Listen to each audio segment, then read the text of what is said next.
Sveiki klausantis. Šiandien pradėsim mokymų ciklą. Tema tėvų ir visuomenės sveikatos specialistų rengimas, siekiant suteikti žinias apie neigiamą ekranų poveikį vaikams iki 7 metų amžiaus. Mūsų visą projektą finansuoja Visuomenės sveikatos stiprinimo fondas. Kas aš esu? Esu lektorė Valda Gulbinienė. Apie mano išsilavinimą tai esu baigusi Lietuvos sveikatos mokslų universitetą, tiek bakalauro, tiek magistrantūros studijas, vaikų reabilitacija. Mano darbo patirtis, tai nuo 2017 metų dirbu Kauno klinikose, psichiatrijos klinikoje ergoterapeutė ir nuo 2020 metų esu reabilitacijos klinikos lektorė, skaitau paskaitas studentams ir nuo 2021 metų esu VŠI savarankiški vaikai klinikos vadovė. Mano papildoma veikla esu mokslinių darbų autorė ir taip pat projektų vadovė, kuriuos finansuoja Sveikatos apsaugos ministerija. Plačiau apie mane ir mus galite paskaityti www.savarankiškivaikai.lt puslapyje. Ir pradėsime apie ekranus, jų žalą ir viską pristatysime. Pradėsime nuo to, kad technologiniai prietaisai, tokie kaip išmanieji telefonai, planšetiniai kompiuteriai ir kompiuteriai nuolat supa mūsų visų amžiaus grupių žmonės įvairiose aplinkose, įskaitant jų namus, mokyklas ir darbovietės. Ekrano laikas prasideda ankstyvoje vaikystėje. Tyrimai rodo, kad ekrano įrenginių naudojimas vaikams iki 2 metų amžiaus yra nuolat augantis. Laisvalaikio metu ekrano įrenginių naudojimas tampa pagrindinė vaikų patirtimi ir aplinka, darant įtaką jų smegenų vystymuisi. Amerikos pediatrijos akademija pranešė, kad vaikai iki 2 metų amžiaus praleidžia maždaug 2 valandas per dieną socialinėje medijoje, žiūrėdami televizijos programas, naudodamiesi išmaniaisiais telefonais ar kitais rankiniais elektroniniais prietaisais, o tai daro įtaką jų sveikatai. Pradedant apie situaciją pasaulyje, tai laisvalaikio metu ekrano įrenginių naudojimas tampa pagrindinė vaikų patirtimi ir aplinka, darant jų įtaką smegenų vystymuisi. Amerikos pediatrijos akademija pranešė, kad vaikai iki 2 metų amžiaus praleidžia maždaug 2 valandas per dieną socialinėje medijoje, žiūrėdami televizijos programas, naudodamiesi išmaniaisiais telefonais ar kitais rankiniais elektroniniais prietaisais. Apie situaciją Lietuvoje, remiantis kolegų Jusienės atliktų tyrimų, tėvai teigia, kad maždaug pusė 2-5 metų amžiaus vaikų darbo dienomis ir trečdalis savaitgaliais prie ekranų būna maždaug apie 30 minučių ar apie 1 valandą. 2/3 nuo 2 iki 5 metų amžiaus vaikų savaitgaliais prie ekranų būna daugiau nei 2 valandas. Šiek tiek daugiau nei pusė 6-10 metų vaikų tyrimo metu 2021 metais pavasarį prie ekranų vidutiniškai per dieną praleisdavo 5 valandas ir daugiau.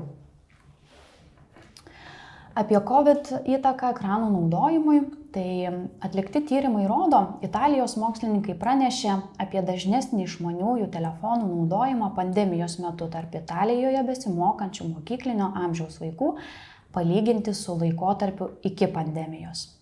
Kitas tyrimas teigia, kad vidutinis ekrano laikas per COVID-19 pandemiją tarp 6-10 metų vaikų padidėjo 1,4 valandos per dieną, palyginti su laikotarpiu iki pandemijos.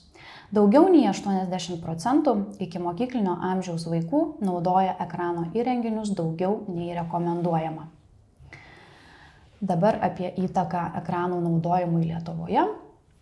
Tai 2-5 metų amžiaus vaikų naudojimosi ekranais vidutinė trukmė buvo itin pailgėjusi. 2020 pavasarį dėl pandemijos visų draudimų po metų sumažėjo, nes dauguma galėjo grįžti į darželius, tačiau vidutinis naudojimosi ekranais laikas negrįžo į prieš pandeminį laikotarpį. Tai yra liko šiek tiek padidėjęs. Dėl pandemijos įvedus socialinius ribojimus ir nuolatinį ugdymą 6-11 mokyklinio amžiaus vaikų labai padidėjo bendra naudojimosi ekranais trukmė pramogoms ir laisvalaikiui. skirtas laikas prie ekranų taip pat ženkliai išaugo. Apie ekrano naudojimą Australijos mokslininkai padarė tyrimą ir įvairių tyrimų analizė rodo, kad įtraukdami daugiau nei 400 000 vaikų iš viso pasaulio ir juos padalijo į ekrano laiką į tokias dvi atskiras kategorijas. Tai yra aktyvus naudojimas ir pasyvus naudojimas ekranais. Tai kas tai yra? Aktyvus naudojimas tai yra video žaidimai, sporto programėlės, informacijos ieškojimas projektui, namų darbams ir edukacinės programėlės, bendravimas su kitais. Pasyvus naudojimas, į jį įeina įjungtas televizorius fone, televizijos žiūrėjimas, YouTube vaizdo įrašų žiūrėjimas ir tas vadinamas paauglių skrolinimas. Ekranų naudojimas, probleminis interneto naudojimas, kitaip trumpinamas PIN, tai yra probleminis perteklinis interneto naudojimas žaidimams, video, pornografijai, socialinių tinklų naudojimui. Poveikis jaučiamas visoms amžiaus grupėms, ypač vaikams ir paaugliams.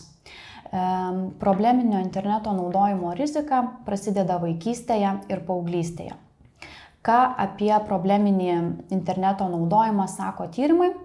Tai būtent berniukai turi didesnį polinkį į probleminį interneto naudojimą. Su amžiumi didėja bendras ekranų laikas ir probleminis interneto naudojimas. Šeimos susitarimų įvedimas ir laikymasis dėl ekranų naudojimo namuose yra susijęs su mažesniu probleminio interneto naudojimu ir nuoseklesnis susitarimų laikymasis yra dažnesnis aukštesnio išsilavinimo šeimose. Apie klausimyną tėvams išskiriamas toks platus klausimynas, turbūt kiekvienas galėsite matyti ir pasižiūrėti, paskaityti kiekvieną punktą ir pagalvoti turbūt asmeniškai apie savo vaiką, ar ne?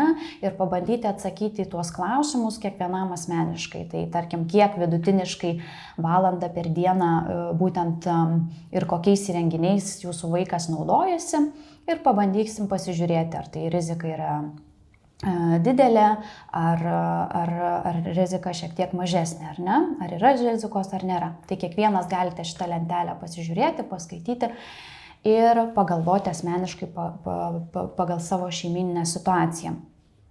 Pereinant prie ekranų naudojimo, tai vaikų naudojimosi ekranais trukmė yra susijusi su keliais tokiais aspektais, kuriuos išskiria mokslininkai. Tai yra lytimi, kad būtent berniukai daugiau laiko leidžia prie IT prietaisų programoms. Tuomet turi įtakos tėvų išsilavinimas, mažesnio išsilavinimo tėvų vaikai daugiau laiko leidžia prie ekranų ir mokymuisi, ir pramogoms. Toliau su šeimyninė padėtimi, tai yra daugiau laiko leidžia prie ekranų vaikai, kurie auga tik su vienu iš tėvų, lyginant su santuokoje ar partnerystėje gyvenančiais tėvais, ir dirbančių tėvų vaikai, tai lyginant su atostogose esančiais tėvais. Kokie yra tipai? Tai pagrindiniai tipai tai yra išmanieji telefonai, planšetės, televizoriai, žaidimų konsolės ir kompiuteriai. Tokie 5 pagrindiniai, kurie yra dažniausiai naudojami ir moksliniuose tyrimuose analizuojami, kokią būtent žalą jie daro mūsų vaikams. Tai pereinant prie ekranų tipų ir jų naudojimo dažnumą, galite matyti būtent 24 metų atliktų tyrimų duomenys, kurie nurodo skirtingų tipų ekranų naudojimą pagal vaikų amžių, ar ne? Ir kiekvienas amžius išskiria, kiek procentaliai vaikai žiūri televizorių, planšetę, išmanųjį telefoną naudoja, kompiuterius ar žaidimų konsolę. Ir galite pastebėti, kad populiariausias prietaisas yra televizorius ir beveik visur pastebimas stiprus teigiamas ryšys tarp amžiaus ir skirtingų įrenginių naudojimo. Pasyvus ekranų laiko naudojimas, televizoriaus žiūrėjimas stabilizavosi nuo 3-4 metų amžiaus. Tuo tarpu aktyvesni ir galbūt reikalaujantis daugiau pastangų įrenginiai, kompiuterių ir žaidimų konsolių naudojimas didėjo nuosekliai su amžiumi. Ekranų tipai ir jų naudojimo dažnumas Lietuvoje, remiantis kolegų atliktų mokslinių tyrimų 22 metais, gavo rezultatus, kad būtent 2-5 metų vaikai darbo dienomis iki valandos naudojosi televizoriumi, netgi 43%, telefonu 25%, planšetė 17%, kompiuterių 11% ir žaidimų konsolė 2%. Tai vėlgi galime pastebėti, kad televizorius yra dažniausiai naudojamas ekranų prietaisas. Pereinant prie ekranų naudojimo aplinkybių, tai vėlgi remiantis tyrimu, būtent dažniausiai tėvai 2-5 metų amžiaus vaikams naudotis ekranais leidžia tuomet, kai vaikai atlieka namų darbus atlieka darbinės užduotis, nori laiko savo, vaiko nuraminimui ar vaiko apdovanojimui. Tai galime pastebėti, kad dažniausiai tėvai vaikams duoda ekranus, kuomet reikia atlikti namų darbus, darbinės užduotis turi susiplanavę ir nemažai procentų galime pastebėti, kad vaiko ir nuraminimui ir vaiko apdovanojimams naudoja būtent išmaniuosius įrenginius. Apie taisyklės namuose, ekranų naudojimo susitarimai, taisyklės namuose, ar ne, tai galime pastebėti, kad būtent Lietuvoje atliktų tyrimų taisyklių teigia neturintis net 11% iki mokyklinio amžiaus vaikų tėvų. Būtent nuosekliai laikosi taisyklių galime pastebėti, kad 2-5 metų amžiaus vaikų tėvai nuosekliai laikosi taisyklių ir draudžia įrenginius, 11% įrenginius naudojant apskritai neturi taisyklių. Ir stebint visas grupės tiek 2, 5, 6, 10 metų amžiaus vaikams, tėvai yra sukūrę taisyklės, bet jų laikytis dažniausiai tiesiog nepavyksta. Ir kalbant apie paauglius, jau 11-14 metų amžiaus vaikams, tai nuosekliai laikosi taisyklių 11%. Vėlgi matot didžiulius procentus, 40, netgi 7%, kaip ir taisyklės paaugliams tėvai yra sukūrę, bet jų tiesiog nepavyksta laikytis. Ir būtent nėra taisyklių, 8%, kurie apskritai nenaudoja jokių taisyklių, kaip stabdyti vaikų naudojimąsi ekranais. Pereisime prie vaiko raidos, pristatysime visus vaiko raidos etapus. Dabar pakalbėsiu daugiau apie tą normą atitinkančią raidą ir kuomet mes žinosim tas įprastas normas, kurias analizuoja mokslas, mes galėsime suprasti, kur iš tikrųjų kokia raidos sritis yra paveikiama ekranų ir kokią žalą daro. Tai labai svarbu žinoti mums tas normas, kokia tai yra norma ar ne kiekvienos srities ir būtent tuomet bus aiškiau mums suprasti, kokią būtent žalą padarė vaiko raidai.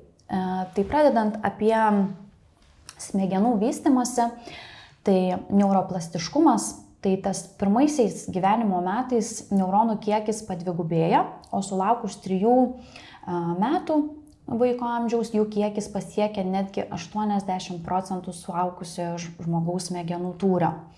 Svarbu paminėti tai, kad per pirmus 3 metus sinapsės susidaro greičiau nei bet kuriuo kitu metu. Kalbant apie optimaliam smegenų vystymuisi, labai svarbi 2 procesų sąveika, tai genų raiška ir aplinkos veiksniai. Ir būtent naujagimio smegenys turi pakankamai nervinių ląstelių, tačiau jos dar nėra diferencijuotos nervinių junginių, yra labai nedaug, jos dar tokios netvirtos, smegenų vystymosi kelią iš dalies nulemia genų siunčiami signalai neuronams. Pastarieji augina ataugas ir žino, su kuriuo neuronu susijungti tarp būtent pagal tai, kokiose aplinkoje vaikas auga. Dėl šių procesų galvos smegenys yra nebrandžios, tačiau labai imlios ir plastiškos.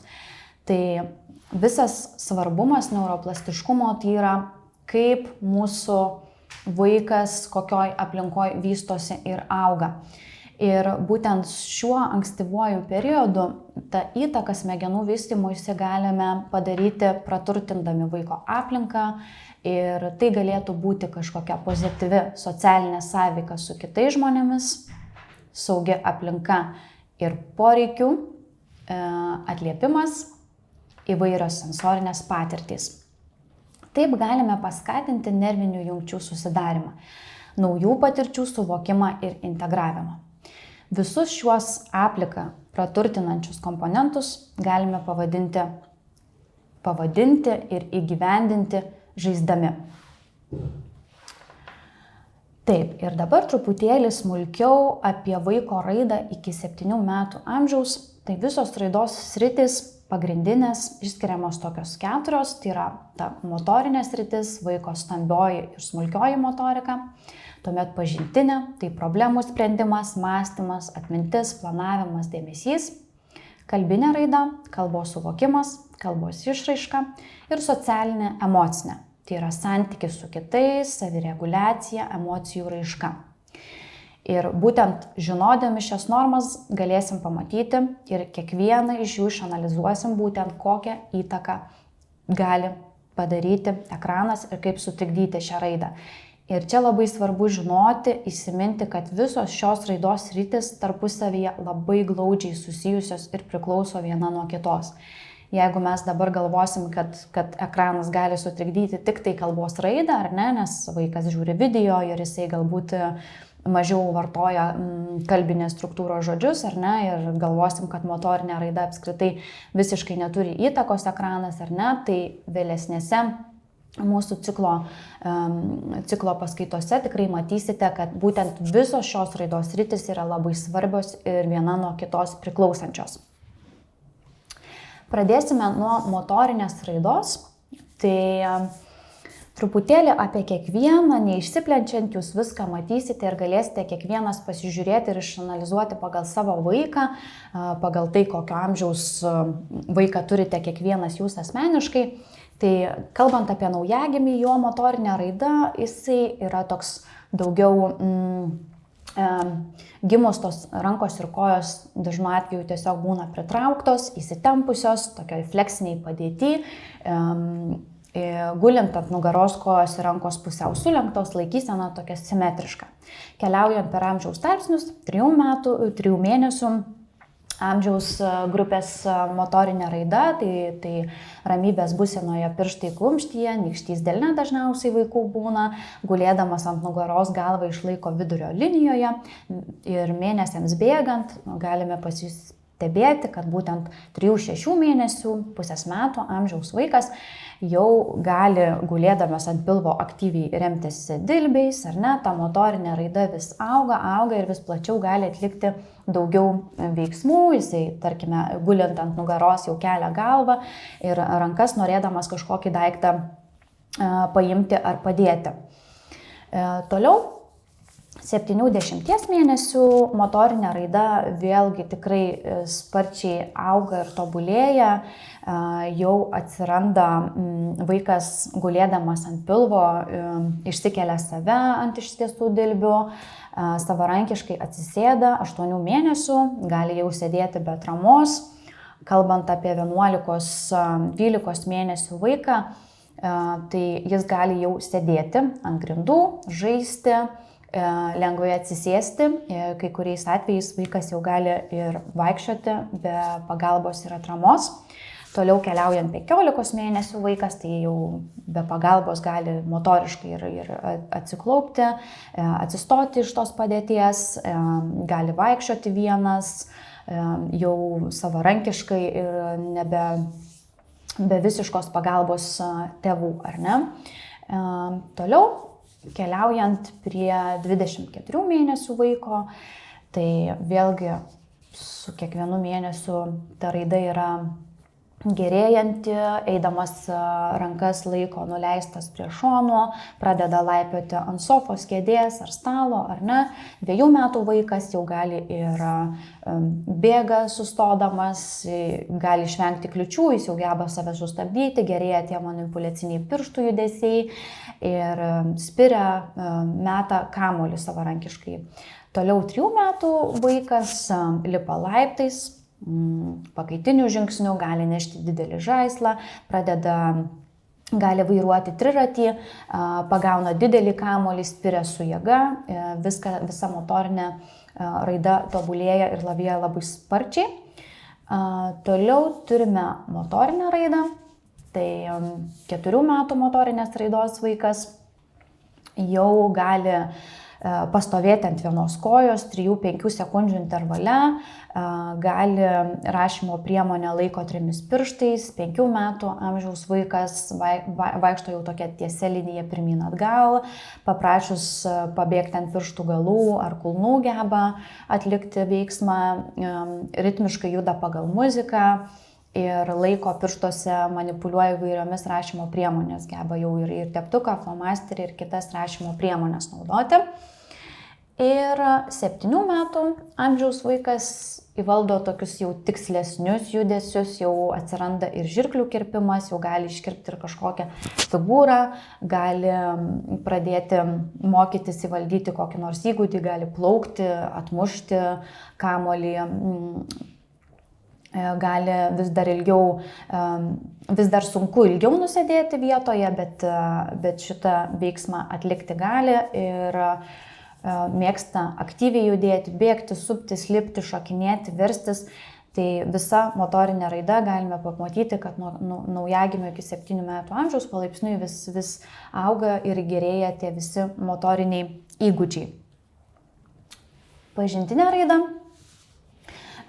Tai kalbant apie naujagimį, tai ta pažintinė raida kreipia akis link ryškios šviesos, užsimerkia nuo staigios įjungtos šviesos, galva sukama į netoliese esantį garso šaltinį reaguoja, ar ne?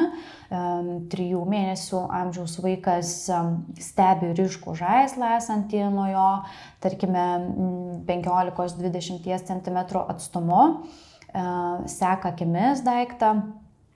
Pusės metų vaiko pažintinė raida, tai tikrai aktyviai klausosi balso, net jeigu ir nemato žmogaus, gulėdamas stebi savo rankas, domisi savo kūnu. 10 mėnesių vaiko jau tas suvokimas tikrai toks lavėjantis yra, aktyviai tyrinėja daiktą, žaislą, kažkokį judantį daiktą gali aktyviai sugriebti, paimti, apžiūrėti ir daiktus iš tikrųjų labai intensyviai tyrinėja burna. Toliau metų 12 mėnesių vaikas, tai vėlgi ta pažintinė raida sparčiai auganti ir geba atlikti daugybę skirtingų veiksmų, daugiau domisi, greitai supranta, iš kur sklinda, tarkime, garsas, atpažįsta jau girdėtą kažkokią melodiją, supranta artimųjų aplinkos objektų paskirtį. Toliau, tarkime, 2 metų amžiaus vaikas lauke jau geba parodyti toliau esantį jam įdomų objektą, jeigu yra kažkuo susidomėjęs, geba parodyti pirštų ir nusivesti tėvus, mokosi objektų dydžių, deda mažus daiktus į indelius, jau suvokimas, kadangi yra geresnis, tai jau tų žaislų į burną nebededa. Tas atsargumas jau yra išsivystęs, 2 metų amžiaus jau derina pagrindinės figūras ir formas dėlionėje, geba sudėti, verčia knygeles po vieną, įvardyja knygoje esančius objektus, tarkime, geba paimti, susitvarkyti žaislus, įdėti į dėžę. Toliau galime stebėti 3 metų amžiaus pažintinę raidą, jau stato tos tokius ir kaladėlių bokštus ir geba parodyti, tarkim, liuks ženklą, ar ne, tokį, kad jam viskas pavyko, jam patinka, piešia žmogų, rūšiuoja pagal spalvas ir žaisdamas kuria pokalbius apie dabarties veiksmus. 4 metų amžiaus žino ir įvardina bent 4 pagrindinės spalvas, geba įvardinti, piešia žmogų, geba nupiešti galvą, kojas, liemenį, jau atsiranda tokie piešimo veiksmai, smulkiosios motorikos jungimas ir pažintinės raidos jungimas į bendrą tikslą, tokį kaip figūrų atskirų piešimas. 5 metų amžiaus vaikas konstruoja tokius sudėtingus statinius, jau spalvina neišeidamas už kontūrų, gali įvardinti apie 10 pagrindinių spalvų, jau matom, kad didžiulis skirtumas nuo 4 iki 10 spalvų, ar ne, jau gali konstruoja sudėtingus statinius pagal pavyzdį arba gali pats spontaniškai, jeigu mes paprašysim sukonstruoti tokį pat būtent bokštą, gali jisai tiesiog jį atkartoti arba spontaniškai pats sukurti. Ir kalbant apie 6-7 metų amžiaus pažintinę raidą vaikų, tai dėmesio išlaikymo trukmė ties veikla labai sparčiai ilgėja, supranta laiko sąveiką, jau galime supranta vaikas, kas yra vakar, šiandien, rytoj, geba atsakyti tuos klausimus, ar ne, kokia šiandien diena, kokia rytoj diena, kokia vakar buvo diena, atskiria metų laikus, skiria jau kairę ir dešinę pusės, skaičiavimas, jau atsiranda skaičiaus kiekis, sudėtis, atimtis.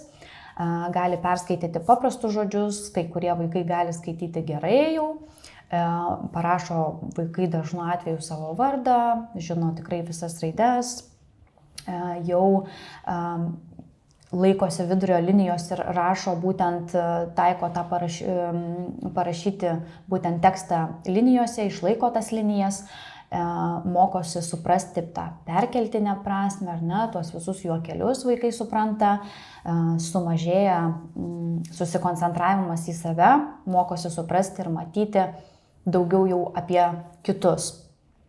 Ir susikoncentruoja vaikai iš tikrųjų ties keliais veiksmais, pavyzdžiui, piešia, kalba. Su suaugusiu gali daryti 2 veiksmus viename, ar ne, kalbasi su mama ir piešia kažkokį savo paveikslą, ar ne, tarkim, ten bokštą ar mašinas vaikas piešia ir kalbasi, geba su mama pilnai komunikuoti ir lygina ir įvardina panašumus ir skirtumus tarp savęs ir kitų, tarp objektų ir visų veiksmų. Tai dabar aptarėme pagrindinės vaiko raidos sritis, tai yra motorinė ir pažintinė. Ir jau pristačius 2 raidos sritis, tokias atskiras didelės raidos sritis, galim pastebėti ir matyti, kad vaikams naudojamas raidos sritims nėra išskiriamas, tarkime, vaikas geba naudotis, tarkim, telefonu, ar ne, geba įžiūrėti filmuką, ar geba pastatyti, naudodamas žaidimų konsolę, ar ne, kažkokį veiksmą, ar ne. Tai mes iš to galime suprasti, kad ir mokslas, kai analizuoja raidos sritį, būtent nėra čia jokių elektroninių prietaisų, tai yra daugiau akcentuojamas vaiko ryšys su aplinka, kuris vystosi, tai būtent, kad tai yra labai svarbu, tai, kas vaiką supa ir realūs žaislai, daiktai ir žmonės, kas juos supa ir neturime visiškai jokio naudojimo sąvokos kaip televizorius, ekranas, pažintiniai raidai, ar ne? Tai šį ciklą užbaigsime šiom raidos sritim ir toliau prie kitų raidos sričių pereisime prie socialinės raidos ir emocinės raidos.